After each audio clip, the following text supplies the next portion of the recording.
during a February 4 meeting with Israeli Prime Minister Benjamin Netanyahu, who is wanted by the International Criminal Court for alleged war crimes. U.S. President Donald Trump discussed the possibility of the U.S. taking control of Gaza, the Palestinian territory governed by Hamas, an Islamist resistant group, and turning it into a Mediterranean resort. This article delves into the history of Gaza and the context behind Trump's comments. What is the Gaza Strip? Jews who once lived in parts of Palestine faced oppression under the Roman Empire, and many migrated to Europe, Central Asia, and other regions in search of a better life. In 1948, with the support of Britain and the United States, Jews established the State of Israel, driven by the Zionist idea of creating a Jewish homeland in Palestine, the land their ancestors had inhabited thousands of years ago. This process led to the forcible displacement of the indigenous Palestinian population, forcing many Palestinians to seek refuge in Gaza and the West Bank. Since then, the Gaza Strip has been engulfed in continued war, conflict, and terrorism.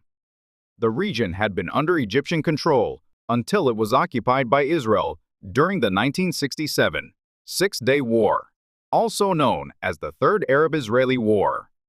Then, with the Oslo Peace Accords being signed in 1993, Palestinian autonomy began in 1994.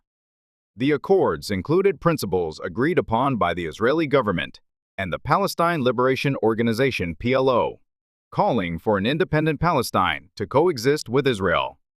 Since 2007, the West Bank has been under the control of the Palestinian Authority, a successor to the PLO, and Gaza under the Islamist militant group Hamas.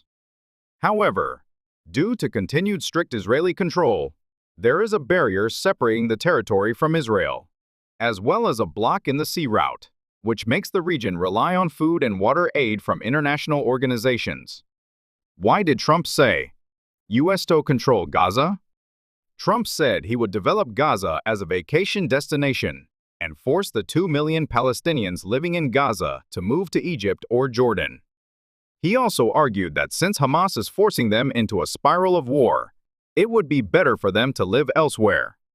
He added that the vacation spot development could create thousands of American jobs. How did Middle Eastern countries react? Hamas issued a statement condemning Trump's remarks, while Saudi Arabia, Egypt, and Jordan also voiced their opposition, criticizing the violations of Palestinian rights and the U.S. plan to annex the territory, warning that such actions could destabilize the region.